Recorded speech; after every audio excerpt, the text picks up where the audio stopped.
She's #1 at being dumb, the new face of the DNC. Gather round, cause that's our Jasmine.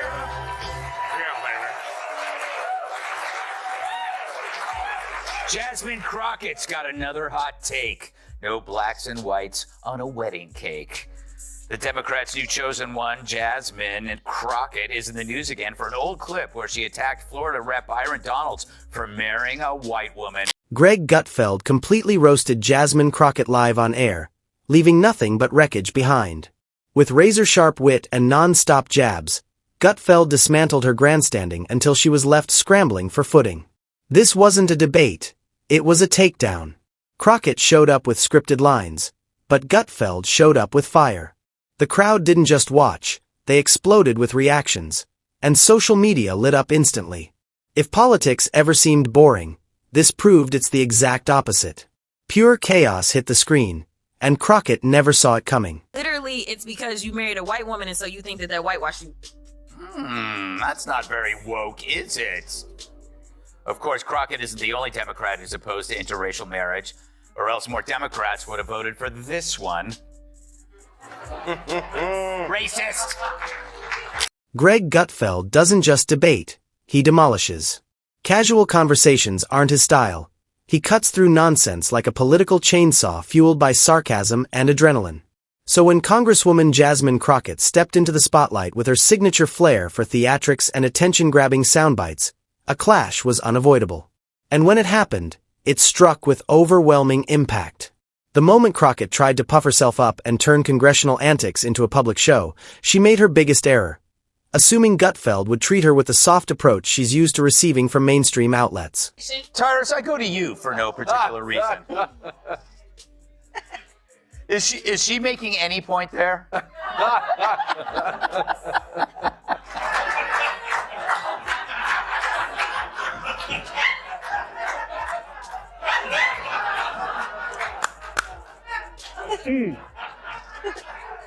Like this makes me wish my mom made different father choices. Because we all get sucked into this. Like, this is... If you're going to talk about black history, at least know it. This is... At least know it, okay? And if you're enjoying this breakdown, don't forget to subscribe right now. Instead of playing it smart, she walked straight into the lion's den, unready, overconfident, and completely outclassed. Crockett has never been recognized for genuine substance. She's more of a performer disguised as a politician, skilled at talking over people, tossing out catchphrases, and staging TikTok-worthy outbursts. Her career so far has consisted mostly of heated rants, viral one-liners, and treating every microphone as if it were her personal spotlight. To her supporters, that looks like fighting for justice, but to everyone else, it's just meaningless noise. It goes back to, that was 45 seconds of some of the, like, Kamala, you good right now. That was some of the dumbest I ever heard in my life. Here's the thing. This goes back to what we talked about earlier. They never have a solution. Just listen to your dumbass talk. You want to talk about agriculture? Why don't you fix the lottery? Why don't you make it easier for people who want to come into this country to work in agriculture and equitation and factories? Get rid of the lottery. Open it up. Talk to the president. Like, hey, we got a plan. We want to make it easier for people who can vet and come in and work in this country. Come up with an idea. Besides, any of y'all want to pick cotton? They're like, we're in suits in the middle of the Midwest. Why would we pick cotton? It's like the extreme stupidness of what she speaks. I'm so angry right now. But Gutfeld doesn't waste time with noise. He cuts straight through it with razor-sharp sarcasm and that sly grin that signals, I already know where this is going, and you're not going to like it. So when Crockett launched into her latest performance, a mix of race-baiting, distraction, and predictable partisan theatrics, he wasn't there to trade jabs. He was there to roast. And roast he did. He painted the exact picture everyone else had in their minds but never dared to say out loud. Crockett isn't a genuine leader at all, but a walking viral moment chasing attention with nothing more than staged outrage.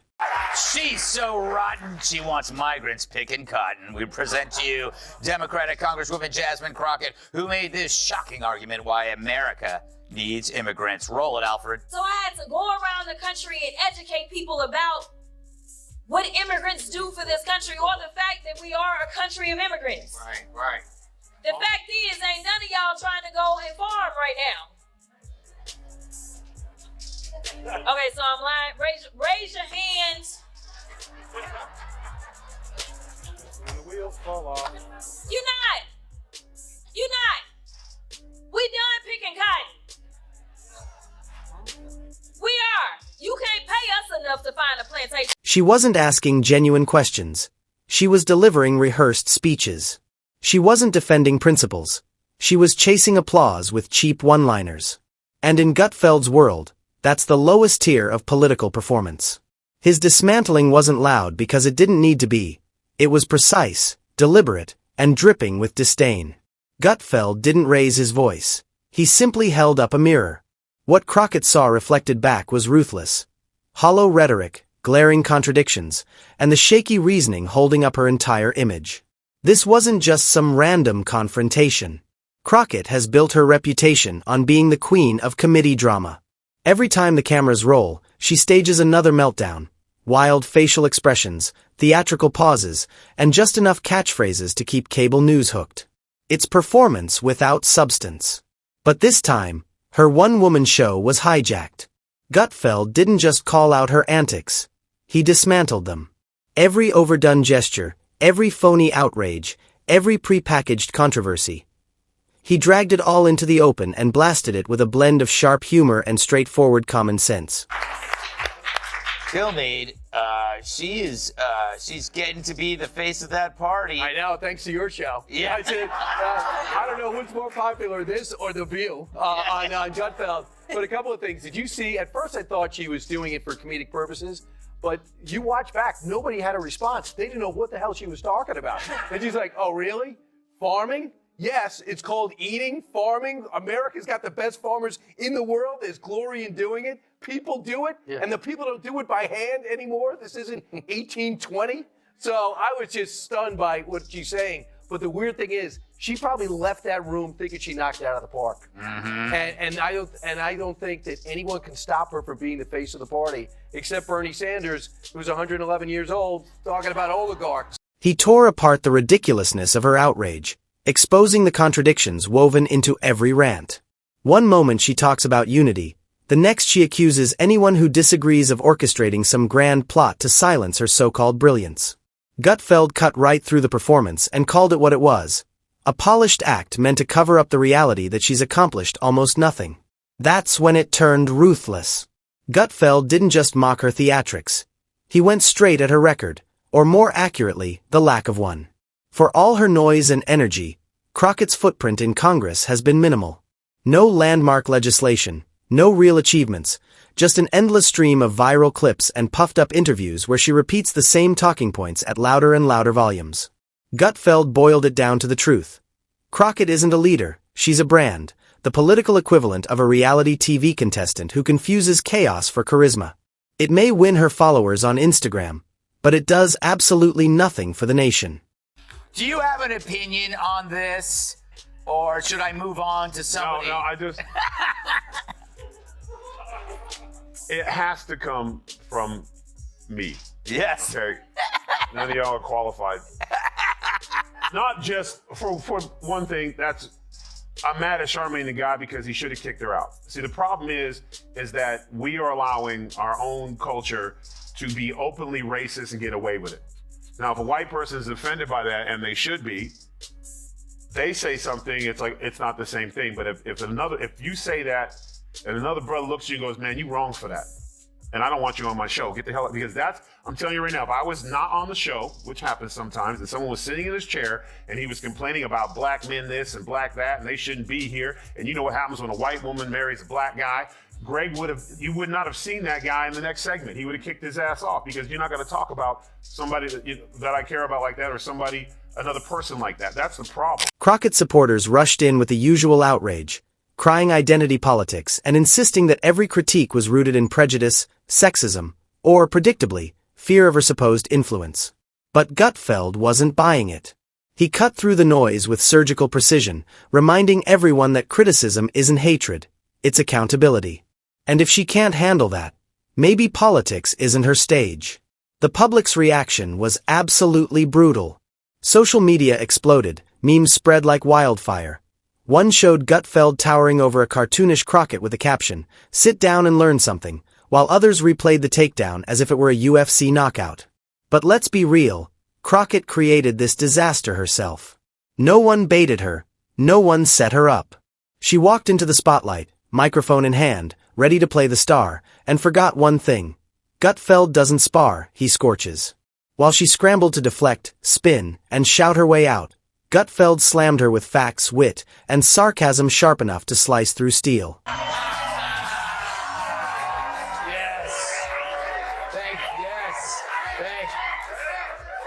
Yeah, all right, stop it! Although I'm not saying you have great taste. Happy Wednesday, everyone. Oh, man. Okay. It was like watching someone try to fight fire with glitter. Flashy, useless, and completely outmatched. Even her usual allies started backing away, clearly realizing this was a disaster no one wanted to be tied to. Gutfeld wasn't just dismantling a weak soundbite. He was going after the entire spectacle-driven brand of politics Crockett represents. He shined a harsh spotlight on the new wave of politicians who think viral clips can replace real governing, and he did it with humor so sharp it couldn't be ignored. Then came the knockout punch. After ripping apart her logic, ridiculing her theatrics, and exposing her hollow track record, Gutfeld sealed the deal with a reminder of what actual leadership looks like. It isn't about yelling louder or insulting critics. It isn't about manufactured outrage for clicks. It's about showing up, doing the job, and creating real change. Not memes, not headlines. Jasmine Crockett learned the hard way that when you swap action for attention, someone like Greg Gutfeld will always be there, ready to torture talking points, call your bluff, and serve it all back with a side of satire and pure humiliation. Jesse, they call Musk a Nazi, and next thing you know, you got swastikas on cars. They called Trump Hitler and a Nazi and a fascist, and he got shot. So I don't really ever see that happening on the Republican side when we make fun of Democrats. It's also about the supporters. It's not just the leaders. It seems like Democrats are easily programmed to do bad things. Yes, they are. They're very easily programmed, Greg. I made you say that. This wasn't just a takedown. It was a neon warning sign in human form. Greg Gutfeld didn't simply dismantle Jasmine Crockett's act. He turned it into a lesson for every politician addicted to the sugar high of social media applause. For those who think volume equals impact or that TikTok tantrums count as policy victories, Gutfeld just scribbled across their playbook with a giant sarcastic marker. We see you, we're exhausted, and we're not impressed. The truth is this wasn't a back and forth. It wasn't even close to a debate. It was the intellectual equivalent of an ambush at a vegan potluck where Gutfeld showed up with a rack of ribs and a megaphone. Crockett tried to hype the crowd with her usual blend of outrage and buzzwords, but her argument leaked credibility faster than a sinking submarine. And this time, the audience wasn't buying it. No cheers, no pity. Just the heavy silence of secondhand embarrassment, the kind you feel when someone attempts a dramatic stunt and lands flat on their face. First, they cursed, now they thirst for blood. Jasmine Crockett is upping her temper tantrums, now saying the only way Democrats can win elections is by throwing hands. I think you punch. I think you're okay with you okay with punching. It's Ted Cruz. I mean, this dude has to be knocked over the head, hard, right? Crockett scrambled to recover, flailing like a malfunctioning robot, tossing out buzzwords like systemic oppression, voice of the people, and the familiar, let me finish. But every line bounced harmlessly off the shield of Gutfeld's smug, unshaken grin. It was like watching someone try to put out a grease fire by yelling at it. Entertaining, yes, but completely ineffective. Meanwhile, Gutfeld looked like a man already planning lunch. He never raised his voice. His takedown was so calm and precise it almost felt like customer service. Thank you for your outrage. Please hold while we transfer you to someone who cares. He wasn't just winning, he was coasting, without breaking a sweat. You could almost imagine elevator music playing in his head while Crockett scrambled to salvage her dignity. And then there was the crowd. They weren't just spectators. They were eating it up. Every sarcastic jab Gutfeld delivered landed like a confetti cannon in a room full of inflated egos. Laughter burst out, heads turned, and Crockett's so-called stand of courage collapsed into a live demonstration of what happens when a loud politician crashes into the wall of cold, hard reality. Now she claims that she wasn't talking about Abbott's wheelchair at all.